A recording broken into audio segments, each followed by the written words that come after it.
नमस्कार, आप देख रहे हैं खबर दृष्टिकोण चैनल और मैं हूं आपके साथ पल्लवी। खबर राजधानी लखनऊ से है, जहां आज अखिल भारतीय अशोक सेना ने शिक्षा दिवस के मौके पर प्रेस वार्ता की और प्रदेश के प्राथमिक सरकारी स्कूलों की बदहाल स्थिति को लेकर सरकार पर गंभीर आरोप लगाए हैं। संगठन का कहना है कि प्रदेश में शिक्षा का स्तर लगातार गिरता जा रहा है और सरकार गरीब और कमजोर वर्ग के बच्चों को शिक्षा देने का सिर्फ दिखावा कर रही है। प्रेस वार्ता में वक्ताओं ने कहा कि किसी भी राज्य का दायित्व है कि वह नागरिकों को मूलभूत सुविधाएं प्रदान करे और शिक्षा उनमें सबसे ज्यादा अहम है, लेकिन सरकार की नीतियों से यह साफ प्रतीत होता है कि वह सभी वर्गों को शिक्षित करने में विश्वास नहीं रखती।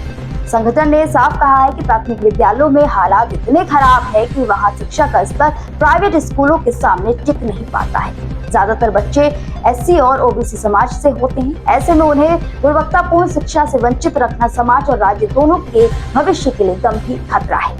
अखिल भारतीय अशोक सेना ने सरकार से मांग की है कि प्राथमिक और उच्च प्राथमिक विद्यालयों में ऐसे शिक्षक और संसाधन मुहैया कराए जाए जिससे कि वहां की शिक्षा प्राइवेट स्कूलों से बेहतर हो सके। साफ है कि शिक्षा के स्तर को लेकर सवाल एक बार फिर खड़े हो गए। अब देखना यह होगा कि सरकार इन मांगों पर क्या कदम उठाती है।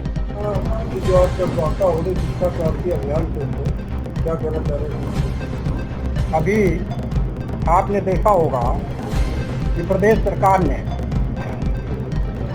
पूरे प्रदेश में बहुत से विद्यालयों को बंद कर दिया है।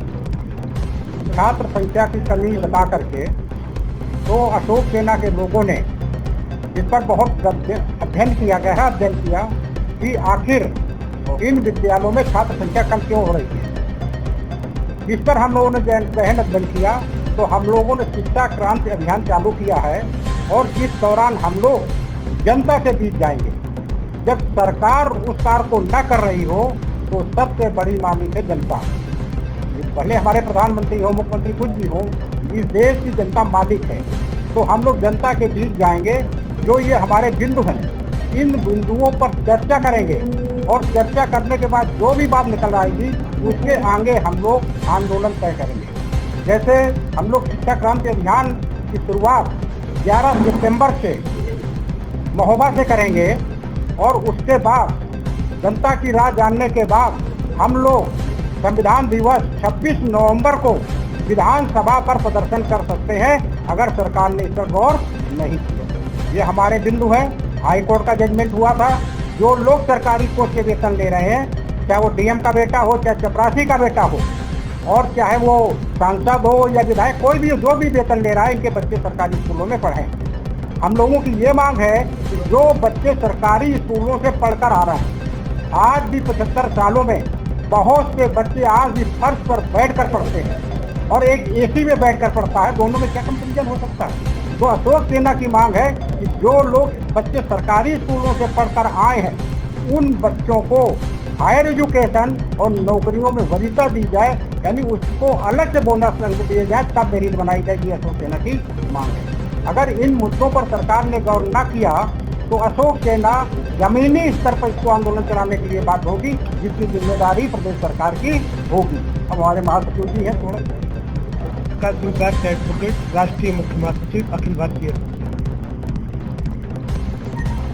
साथियों, शिक्षा का हर परिवार, हर बच्चे का महत्व आवश्यकता है और प्रत्येक घर से लेकर राष्ट्र के निर्माण में एक योग्य नागरिक की ही अच्छे राष्ट्र के निर्माण, ये हम लोगों की सोच है।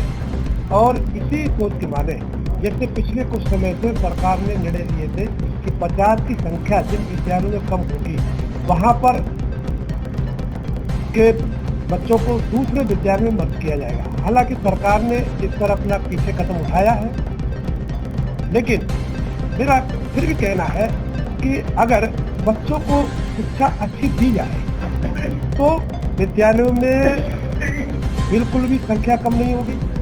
मैंने ऐसे विद्यालय देखे हैं सर कि जिनमें डीएम से शिकायत की जा रही है, लेकिन एडमिशन वहाँ के प्रधानाचार्य नहीं कर रहे हैं। कारण क्या है? उन विद्यालयों को शिक्षा का स्तर इतना अच्छा है कि पब्लिक स्कूल के छात्र स्कूल में एडमिशन नहीं दिला रहेगा। बड़ा अफसोस इस बात का मुझे ये भी है कि जो भी राज्यपाल पुरस्कार है या राष्ट्रपति पुरस्कार है, ऐसे पुरस्कार प्राप्त करता अध्यापकों के विद्यालयों में भी शिक्षा संख्या कम है और शिक्षा नहीं मिल रही है।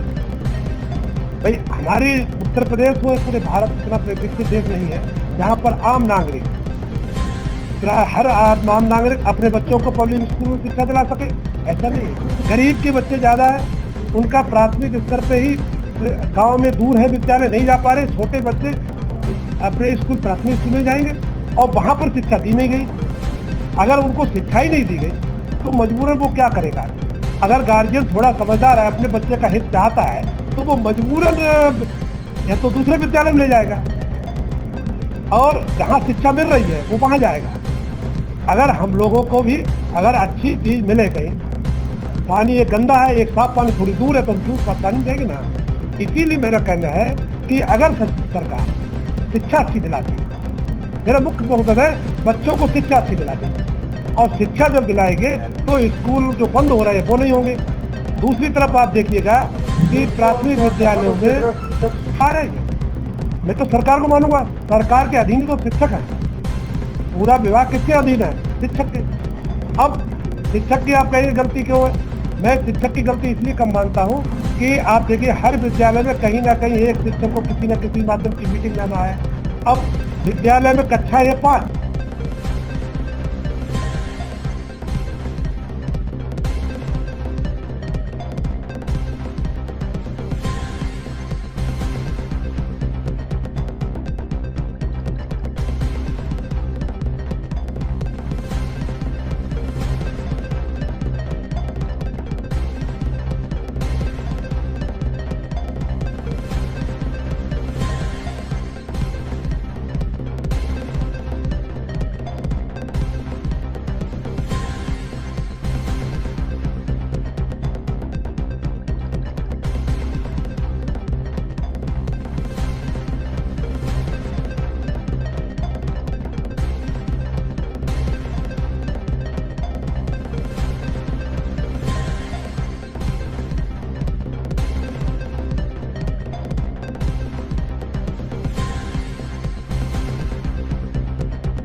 इस खबर में बस इतना ही। ये खबर है लखनऊ से शिवशंकर यादव की।